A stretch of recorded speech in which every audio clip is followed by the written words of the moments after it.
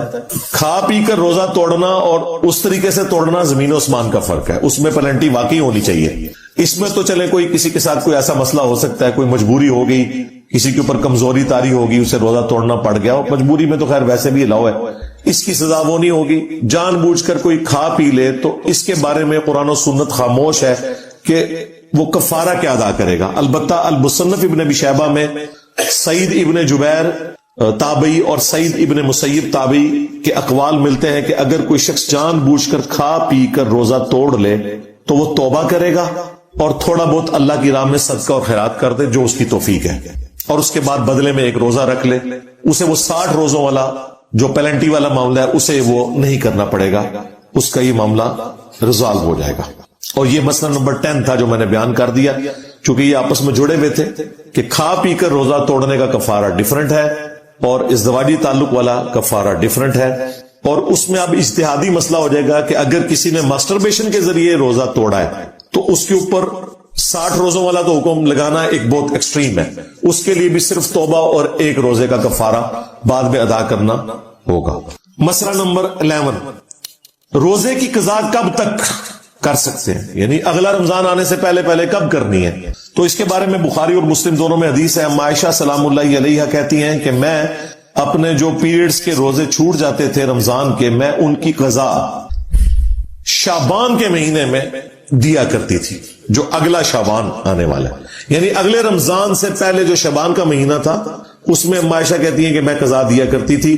اور اس کی ریزن یہ تھی, انہوں نے خود بیان کر دی, نبی علیہ السلام کی مشغولیت کی وجہ سے, چونکہ بخاری مسلم میں ہے کہ کوئی عورت نفلی روزہ بھی اپنے خاوند کی اجازت کے بغیر نہیں رکھ سکتی, چونکہ نبی علیہ السلام بخاری مسلم میں رپورٹ ہوا ہے کہ شعبان کا پورا مہینہ روزہ رکھا کرتے تھے. تو عائشہ کہتی ہیں مجھے پتا ہوتا تھا کہ حضور روزے سے ہیں تو مجھے آپ سے اجازت کی بھی ضرورت نہیں ہے, تو میں اپنے ان 7 روزے جو بنتے تھے یا جو بھی بنتے تھے ان کی قضا دے لیا کرتی تھی. اس سے یہ پتا چل گیا کہ پورے سال میں کسی بھی وقت آپ روزوں کی قضا کر سکتے ہیں.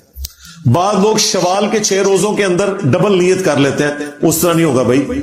ہاں, یہ ہو ہی نہیں سکتا کہ آپ نے نوٹوں کے کیس میں, مال کے کیس میں تو یہ نہیں کرتے کہ ڈبل نیت کر لیں, تو وہ نفلی روزے الگ سے رکھنے ہوں گے, یہ قضا روزے الگ سے. تو پورے سال میں کسی بھی وقت آپ روزے قضا کر سکتے ہیں, اور اس میں آپ کے اوپر کوئی قدغن نہیں ہے کہ گرمیوں میں روزے چھوٹے ہیں تو سردیوں میں کیوں قضا دے رہے ہیں, آپ کی مرضی دے سکتے ہیں, اس کے اوپر اللہ تعالیٰ نے کوئی گرفت نہیں رکھی. اسی میں ایک اور مسئلہ اس کے ساتھ جو جڑا ہوا ہے وہ یہ ہے کہ اگر کوئی شخص اگلا رمضان آ گیا اور رمضان شریف کے روزوں کی قضا نہیں دی تو اب وہ کیا کرے, اس میں قرآن و سنت خاموش ہے. البتہ سنن کبریٰ البیہقی میں حضرت ابو ہریرہ کا فتویٰ ہے کہ اگر اگلا رمضان بھی آ گیا تو اب اگر کوئی شخص پچھلے رمضان کے روزوں کی قضا اس رمضان کے گزرنے کے بعد کرے گا تو وہ پھر ڈبل کام کرے گا, روزے کی قضا بھی اور ہر اس روزے کے بدلے فدیہ بھی دے گا, جو قرآن میں ہے مسکین کو 1 وقت کا کھانا کھلانا یا اس کی ایکویلنٹ رقم دے دینا, وہ بھی دے گا. اب اسے اس کا فدیہ بھی دینا ہوگا اور قضا بھی کرنی ہوگی. مسئلہ نمبر 12, فدیہ کتنا ہے. وہ قرآن میں ہے کہ 1 مسکین کو 1 وقت کا کھانا کھلانا. حنفی ویسے کہتے ہیں 2 وقت کا کھانا. قرآن میں صرف آیا ہے کہ مسکین کو کھانا کھلانا ہے, وقت ذکر نہیں ہوا, تو اس میں امپلائڈ ہے کہ 1 وقت کا ہی کھانا ہے. اور اس مسکین کا خود روزہ دار ہونا کوئی ضروری نہیں ہے, نہ اس کا خود کوئی نمازی ہونا ضروری ہے. کسی بھی مسکین کو آپ کھانا کھلا دیں, آپ نے اللہ کے لیے کھلایا, وہ ہو جائے گا. اور یہ بھی آپ کر سکتے ہیں کہ 1 سے زیادہ روزے ہیں تو مختلف مساکین کو جمع کر کے کھانا کھلا دیں, یا روزانہ کے اعتبار سے. لیکن قرآن میں آئے کہ آپ نے وہ کھانا جو آپ خود اوسطاً استعمال کرتے ہیں نا, وہ والا کھانا آپ نے کھلانا ہے. وہ آپ کھانا بھی کھلا سکتے ہیں, ہنڈیا میں سے ایک بندے کا سالن شام کے وقت اور ساتھ 2 روٹیاں جو بھی مانگنے والا آئے اس کو دے دیا تو وہ ہو گیا, کسی غریب کے گھر بھجوا دیا, یا اس کے ایکویلنٹ آپ کوئی رقم بھی بھجوا سکتے ہیں. وہ آپ کو اللہ تعالیٰ نے اس حوالے سے آسانی دی ہوئی ہے. بخاری میں تو آتا ہے کہ انس بن مالک جب بوڑھے ہو گئے تھے نا تو وہ روزے نہیں رکھ سکتے تھے, 100+ ان کی ایج ہو گئی تھی, تو وہ مساکین کو اپنے گھر بلا کر گوشت کے ساتھ کھانا کھلایا کرتے تھے, یعنی اعلیٰ درجے کا کھانا کھلاتے تھے کہ میں اللہ کی راہ میں خیرات کر رہا ہوں, اس لیے اعلیٰ درجے کا کھانا میں دوں گا. اور پھر وہ آیت پڑھتے تھے قرآن حکیم کی سورۃ البقرہ کی کہ وہ لوگ جو مشکل سے روزہ رکھنے کے اوپر قادر ہیں تو وہ فدیہ دے سکتے ہیں مساکین کو.